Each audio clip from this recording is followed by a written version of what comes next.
से पर ईमानदारी से कमाना चाहिए। इसलिए शुभ लाभ को महत्व दिया जाता है।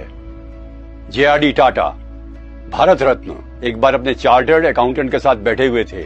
बहुत बड़ी रकम थी जो चार्टर्ड अकाउंटेंट साहब कह रहे थे हमारी बच सकती है यदि हम इसको इस ढंग से पेश करें। टैक्सेशन का मामला होता है ना। टाटा ने पूछा, क्या ये लीगल है, कानून के अंतर्गत सही है? चार्टर्ड अकाउंटेंट ने कहा सही है। फिर उन्होंने पूछा, क्या यह नैतिक है? चार्टर्ड अकाउंटेंट चुप हो गया। टाटा ने कहा, नहीं, हमें ऐसी हजारों करोड़ रुपए की कोई भी इनकम नहीं चाहिए जो नैतिक ना हो। नैतिकता केवल एक ईमानदारी की परिभाषा लिए हुए जो धन से संबंधित है वो नहीं है। इसका सांगोपांग अर्थ है हम अपने शरीर के प्रति ईमानदार रहें, मस्तिष्क के प्रति भी अच्छे विचारों के माध्यम से। गलत विचार ना आने दें। हमें अपनी प्रकृति पर नियंत्रण करना है, वो भी ईमानदारी है। खुश रहना ईमानदारी है, क्रोध ना करना भी ईमानदारी है। मां बाप की सेवा भी ईमानदारी है। पति पत्नी के बीच में निष्ठा का संबंध भी ईमानदारी है। बच्चों के प्रति प्रेम भी ईमानदारी है। वादे पूरे करना भी ईमानदारी है। देश सेवा भी ईमानदारी है। ईमानदारी है इंसान को अपनी आत्मा के अनुसार काम करना। ईमान और आत्मा के अनुसार काम करने वाला व्यक्ति कई बार भौतिक आकर्षणों के वशीभूत नहीं होता, अलग रास्ता अपनाता है। वो भीड़ का अंग नहीं होता। वो जो सही है वो करता है। What is right will be done by him or her and will not be tempted by worldly attractions. ऐसे व्यक्ति हैं जिन्होंने जीवन में कुछ सिद्धांतों का बचपन से ही पालन किया। गोपाल कृष्ण गोखले, गांधी जी के गुरु, बहुत छोटे थे, क्लास में एक सवाल का जवाब दिया, लिख कर लाए थे, और वही एक व्यक्ति था, बच्चा था, जिसने वो सवाल सही किया था। टीचर ने कहा तालियां बजाओ, सबने तालियां बजाई। गोपाल कृष्ण गोखले रोने लगे।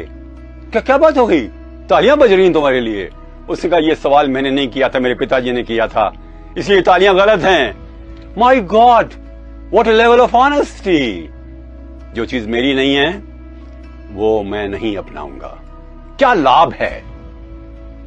इज्जत मिलती है, ईश्वर की निगाहों में अच्छे बनते हैं, मां बाप की निगाहों में अच्छे बनते हैं, खुद की निगाहों में अच्छे बनते हैं। खुद और खुदा।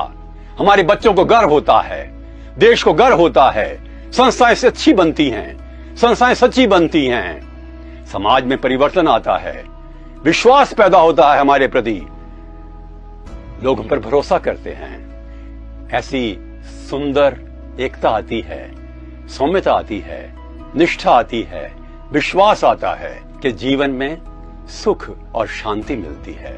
मत मानिए कि ईमानदारी की कीमत कम है, इससे अधिक किसी चीज की है ही नहीं। हम उनका सम्मान करते हैं दिल से जो ईमानदार हैं, नैतिक हैं, उच्च चरित्र के हैं, चाहे वो नेता हों, चाहे वो अजीम प्रेम जी, नारायण मूर्ति, रतन टाटा जैसे लोग हों, चाहे वो लाल बहादुर शास्त्री और सरदार पटेल जैसे लोग हों, जो ईमानदारी से जीवन व्यतीत करते हैं। हमें भी बनना है, उस रास्ते पर चलना है जो दुर्गम लगता है पर सहज है, सबसे आसान है, क्योंकि हम अपनी रोशनी से खुद ही अपना रास्ता रोशन करते हैं। ईमानदारी पर प्रश्न मत उठाइए, क्योंकि आप भी ईमानदार हैं और बने रहेंगे। एक बार राजस्थान के भूतपूर्व चीफ सेक्रेटरी श्री मोहन मुखर्जी से मैंने पूछा, सब ईमानदारी और बेईमानी में क्या फर्क है? वो बोले, जो चीज तुम अपनी मां से ना कह सको कि मां मैं ये करके आया हूं, वो करना मत। मैंने कहा, और अपनी बेटी से ना कह सके तो? सही कह रहे हो। जो चीज कहने लायक नहीं है वो करने लायक भी नहीं है।